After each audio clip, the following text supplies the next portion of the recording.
Hi friends, నేను మీ సుశీలానండి. అందరూ ఎలా ఉన్నారు? బాగున్నారా? నేనైతే చాలా బాగున్నాను. మరైతే మేము 4వ యాత్రగా కుండలీశ్వరం వెళ్ళామండి. మరి కుండలీశ్వరం ఎంటర్ అవ్వగానే మనకి శివయ్య దర్శనం ఇస్తాడు.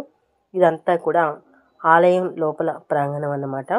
మేము వెళ్ళేసరికి కాస్త జనాలు కొద్దిగా ఎక్కువనే ఉన్నారు. లైన్లో నించొని క్యూలో మరి మా టీం అంతా కూడా వెళ్తున్నాం.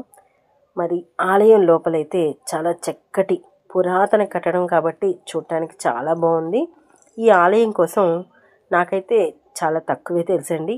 నేను చాలా వరకు మన చాగంటి గారి మాటల్లోనే ఈ ఆలయం కోసం తెలుసుకున్నానని చెప్పొచ్చు. ఎందుకంటే ఈ ఆలయానికి ముందు మనం కాశీ వెళ్ళకుండానే ఆలయం చూసి వచ్చిన తర్వాత కాశీ వెళ్ళాలట. ఎందుకంటే చాగంటి గారు ఒకసారి కాశీ వెళ్ళినప్పుడు కాశీలో గర్భగుడిలో ఉండే ప్రధాన అర్చకులు మీరు కుండలీశ్వరం వెళ్ళారా అని అడిగారట. అప్పుడు మన చాగంటి గారు వెళ్ళలేదండి అని అంటే, అరే అదేంటండి, ముందుగా కుండలీశ్వరంలో ఉన్న ఆ శివయ్యని దర్శించుకున్న తర్వాతే కాశీ రావాలి, మేము ఇక్కడి నుంచి వచ్చి మరి కుండలీశ్వరం వెళ్ళి ఆ స్వామివారిని దర్శించుకుంటాము, తర్వాతే మాకు ఇక్కడ ఉన్న కాశీలో శివయ్యని దర్శించుకోవాలి, మరి మీరు పక్కనే పెట్టుకొని కూడా వెళ్ళలేదేమో అని అడిగినప్పుడు చాగంటి గారు అనుకున్నారట, ఇంత గొప్ప ఆలయం మా దగ్గరే ఉంది, అయ్యో వెళ్ళలేకపోయాని, ఈసారి తప్పకుండా వెళ్ళి కాశీ వస్తామని చెప్పి అన్నారట.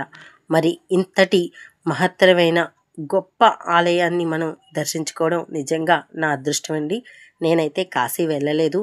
చాలాసార్లు బాధపడేదాన్ని, అయ్యో వెళ్ళలేకపోతున్నాను, ప్రతిసారి అవకాశం జార విడుచుకుంటున్నాను అని. కానీ ఈ పుణ్యక్షేత్రానికి వెళ్ళి వచ్చే అవకాశం నాకు ఈ కార్తీక మాసంలో దొరికినందుకు చాలా సంతోషంగా ఉంది. పక్కనున్న ఈ జలపాతం కూడా చాలా అందంగా అనిపించిందండి.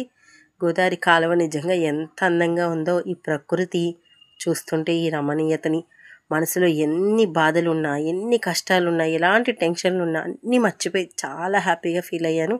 మరి నా వీడియో మీకు నచ్చిందా? నచ్చితే షేర్ చేయండి, లైక్ చేయండి.